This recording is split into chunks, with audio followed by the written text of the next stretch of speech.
अस्सलामुअलैकुम, welcome to my channel Ghardari with Bushi. कैसे हैं आप सब। आज मैं आप सब के लिए ginger paste, garlic paste, onion paste और टमाटो पेस्ट की रेसिपी लेके आई हूँ। ये पेस्ट मैं 3 तरीक़ों से बनाती हूँ, एक फ्रिज के लिए, एक फ्रीज़र के लिए और एक बाहर रखने के लिए। तो चलें चल के देखते हैं कैसे बनाना है। सबसे पहले आप जो ये देख रहे हैं ये फ्रोज़न है और ये 4 मंथ तक भी बिल्कुल ठीक रहती है। इससे नेक्स्ट हमारे पास है जो हमने रूम टेम्परेचर पे रखनी है और ये 1 साल तक बिल्कुल ठीक रहती है। उससे नेक्स्ट है हमारे पास जो हमने फ्रिज में रखनी है और ये 2 माह तक बिल्कुल ठीक रहती है। तो चलें चल के देखते हैं इनको बनाना कैसे है।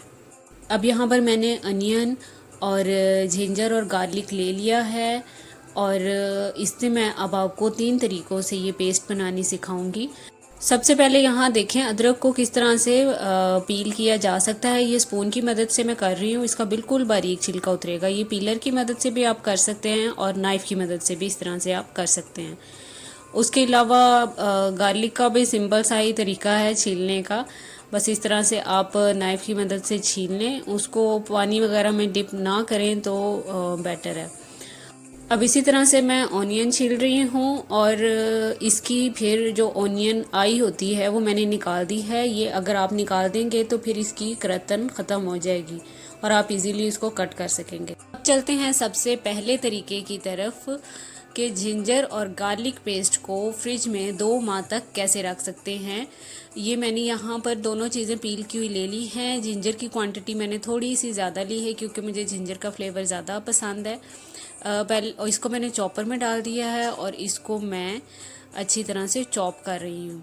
अब इसमें मैंने गार्लिक भी ऐड कर दिया है और चॉपर को अगेन बंद करके तो फिर मैं उसको चॉप कर रही हूँ। इन दोनों चीज़ों के अलावा 2 चीज़ें और ऐड होंगी जो इसको प्रिजर्व करने के काम आएंगी। ये मैंने अब इसमें 2 टेबलस्पून ऑयल ऐड किया है और उसके अलावा 1 टीस्पून मैं हल्दी का ऐड कर रही हूँ इसमें। इसको ब्लेंड कर दिया है। ये दोनों चीज़ें जब आप इसमें डाल लेते हैं तो ये 2 माह तक प्रिजर्व हो जाता है। 2 माह तक मैंने इसको खुद ट्राई किया हुआ है, इसलिए मैं आपको भी 2 माह का ही बता रही हूँ। तो ये बस अच्छी तरह से इसको आप ब्लेंड कर लें और फिर किसी ड्राई ग्लास बॉटल या प्लास्टिक के एयर टाइट कंटेनर में डालकर आप फ्रिज में रख दें। अब जब मैं इसको एक जार में डाल लूँगी, कंटेनर में शिफ्ट कर दूँगी, तो फिर उसके ऊपर मैं दोबारा से 1 टेबलस्पून ऑयल ऐड कर दूँगी ताकि वो प्रिज़र्व हो जाए। अब जब भी आपने इसको यूज़ करना है तो आपने इसमें गीला चम्मच नहीं डालना। अगर आप गीला चम्मच डालेंगे तो फिर फंगस लगने का ख़तरा हो जाएगा। तो आपने बस इस चीज़ की केयर करनी है। ये अब मसाला बिल्कुल तैयार है और मैं इसको बंद करके फ्रिज में रखने लगी हूँ।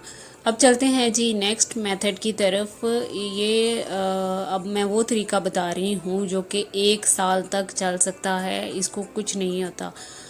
और इसमें मैं प्याज भी इस्तेमाल कर रही हूँ। प्याज, अदरक और लहसुन 3 चीज़ें इसमें मैं इस्तेमाल कर रही हूँ। और इस मेथड में आपने पानी बिल्कुल यूज़ नहीं करना। ये जो सारी वेजिटेबल्स भी हैं इन सब को मैंने टॉवल से 3 से 4 दफ़ा साफ़ किया है। इसमें अगर आप पानी इस्तेमाल कर लेंगे तो फिर ख़राब होने का ख़तरा हो जाता है। तो आप ने इसमें पानी बिल्कुल यूज़ नहीं करना। अच्छा, यहाँ पर मैंने 1 केजी प्याज लिया है और 200 ग्राम के करीब मैंने लिया है अदरक और 125 ग्राम मैंने लिया है लहसुन। ये सब चीज़ें भी जो है इनको भी मैंने पानी बिल्कुल नहीं लगाया, मैंने वैसे ही टॉवल से 2 से 3 बार साफ़ किया है। अब देखें मैंने इनको चॉप कर लिया है अच्छी तरह से। अब इसमें भी 2 चीज़ें यूज़ होंगी इसको प्रिज़र्व करने के लिए। अब मैं इसमें सॉल्ट ऐड कर रही हूँ। इसमें हिमालय पिंक सॉल्ट ही जाएगा, यही बेस्ट रहता है इसमें। ये हमने इसको प्रिज़र्व करने के लिए डाला है। ये जो रेशो मैंने आपको बताई हैं 1 केजी अनियन की और 200 ग्राम जो है अदरक और 125 ग्राम जो है वो लहसुन, इस रेशो में 8 टेबलस्पून सॉल्ट के ऐड हुए हैं और 2 टीस्पून जो हैं वो हल्दी के जाएंगे इसमें, और ये दोनों चीज़ें इसको प्रिज़र्व करेंगी। हिमालय पिंक सॉल्ट ज़रा जो है वो थोड़ा सा तेज़ होता है बाकी नमक की निस्बत, तो इसलिए ये मैंने 8 टेबलस्पून डाले हैं। अगर आप जो नमक यूज़ कर रहे हैं वो तेज़ नहीं है तो फिर आप वो 10 टेबलस्पून के करीब डालेंगे। अब इसमें जो है वो ये आपको ख़्याल रखना पड़ता है कि जब आपने सालन बनाना है तो आप उसमें सॉल्ट बिल्कुल भी ऐड नहीं करेंगे, ये इसका सॉल्ट ही काफ़ी होता है। और इसको आप डायरेक्ट सनलाइट से दूर रखें बस, और सनलाइट से दूर रखें और ज़्यादा हीट से दूर रखें तो इंशाल्लाह इसको कुछ भी नहीं होगा। ये मेरा अपना एक्सपीरियंस किया हुआ 1 ईयर तक चलाया हुआ मसाला है। मैं 5 केजी की रेशो के साथ बनाती थी। 5 केजी में अनियन लेती थी और जिंजर और गार्लिक जो है वो 500 ग्राम लेती थी, और बीच में सॉल्ट 1 केजी डालती थी, और साथ हल्दी जो है वो 1 पाव ऐड करती थी। तो ये देखें, ये सारी रेशो मैं आपको डिस्क्रिप्शन बॉक्स में दे दूँगी। ये मसाला बिल्कुल तैयार है अब, और बस इसको मैं कवर करके और इसके ऊपर लिख कर तो इसको अब रखने लगी हूँ। अब आ जाते हैं जी तीसरे मेथड की तरफ। तीसरा मेथड फ्रोज़न मेथड है। इसमें मैं टमाटो भी ले रही हूँ और अनियन भी और जिंजर भी और गार्लिक भी। सबसे पहले जो है मैंने टमाटो को बहुत अच्छी तरह से वॉश कर लिया है, उसको कट वगैरह बिल्कुल नहीं किया, और वैसे ही उसको कुकर में डालकर तो 1-2 मिनट का प्रेशर लगा दिया है। और ये देखें, ये प्रेशर के बाद ये बिल्कुल सॉफ्ट हो चुके हैं, और फिर मैंने इसकी सारी स्किन उतार दी है, और अब मैं इसको ब्लेंडर से ब्लेंड कर लूँगी। आप अगर चाहें तो इसका पानी ड्राई करके इसको और थिक फॉर्म में ला सकते हैं।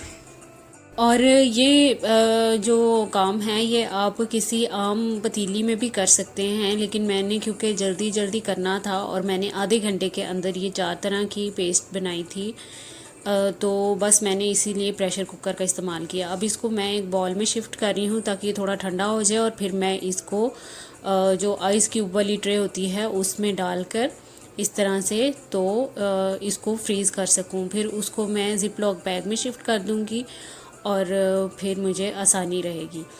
अब उसी मेथड से जो है मैंने थोड़ा सा पानी डाला है, ये ओनियन ऐड कर दिए हैं, प्रेशर कुकर बंद कर दिया है, और इसको भी मैंने 1 से 1.5 मिनट प्रेशर लगाया है, और ये बिल्कुल सॉफ्ट हो गए हैं। और अब मैं इसकी भी हैंड ब्लेंडर की मदद से इसको ब्लेंड करके तो स्मूथ सी पेस्ट बना रही हूँ। इसको भी मैंने ठंडा होने रख दिया है, और अब उसी तरह से इसको भी मैं ये आइस क्यूब ट्रे में डालकर तो इसको भी फ्रीज़ कर लूँगी, और फिर इसको ज़िप लॉक बैग में शिफ्ट कर दूँगी। अच्छा जी, अब बारी आ गई है जिंजर पेस्ट की। उसी तरीके से हमने कुकर में थोड़ा सा पानी ऐड किया और फिर जिंजर डाल दिया, ये प्रेशर कुकर बंद कर दिया। फिर जब वो सॉफ्ट हो गया तो इसको इस तरह ब्लेंड कर लिया। बस जब ये आप काम कर रहे हों तो ज़रा आसपास ही रहें। पानी थोड़ा हमने कम ही ऐड किया होता है, तो ये ना हो कि सारा मसाला जो है वो जल जाए, और हीट आप ज़्यादा रखें और वो मसाला जल जाए। तो बस ये जल्दी जल्दी हो गया ये सारा काम। और ये आइस क्यूब ट्रे का मैं बता दूं कि इसमें जो है इसकी बेस सिलिकॉन की है, उसकी वजह से ये निकालना बहुत इजी हो जाता है, और बिल्कुल भी पानी वगैरह का इस्तेमाल नहीं करना पड़ता। बस आप फ्रीज़र से निकाल के 5 मिनट के लिए इसको इस तरह से रखें रूम टेम्परेचर पर, और फिर उसको निकाल लें और ज़िप लॉक बैग में शिफ्ट कर दें। और ये देखें, ये जिंजर पेस्ट भी हो गई। अब इसी तरह से हमने गार्लिक जो पील किया हुआ था उसको भी कुकर में शिफ्ट करेंगे, और थोड़ा सा पानी के साथ, और फिर जब वो गल जाएगा तो फिर उसको इस तरह से ब्लेंड कर लेंगे, और फिर हम उसको भी आइस क्यूब ट्रे में शिफ्ट करेंगे, फ्रीज़ कर लेंगे, और फिर हम ज़िप लॉक बैग में उसको शिफ्ट कर देंगे। इस तरीके से भी मसाला बना के आप 3 से 4 माह आराम से गुजार सकते हैं। ये देखें, ये अब मैं आपको निकाल के दिखा रही हूँ, ये कितने आराम से निकलते आ रही है ये। तो इसी तरीके से मैंने सारे कर लिए हैं। ये देखें, ये आपके सामने। अब मैंने आपको 3 तरीके बता दिए हैं, एक फ्रिज वाला, एक फ्रीज़र वाला, और एक जो बाहर भी रख सकते हैं। जो हमारी प्यारी बहनें, माएँ और बेटियां हैं जिनके पास फ्रिज या फ्रीज़र की सहूलत नहीं है, या इलेक्ट्रिसिटी का प्रॉब्लम है बहुत ज़्यादा, वो इस पेस्ट को बनाएं और अपनी ज़िंदगी आसान बनाएं। और आप सब भी ये ज़रूर ट्राई करें और बाज़ार वाला अवॉइड किया करें। जी, तो अगर आपको ये 3 तरीके पसंद आए हैं पेस्ट बनाने के तो अपना फ़ीडबैक ज़रूर दें। मैं इंतज़ार करूँगी आपके फ़ीडबैक का। और ये सारे इंग्रेडिएंट्स मैं डिस्क्रिप्शन बॉक्स में दे रही हूँ, आप वहाँ से देख लें। फिर मिलूँगी इंशाल्लाह किसी और नई रेसिपी के साथ। तब तक के लिए अल्लाह हाफ़िज़।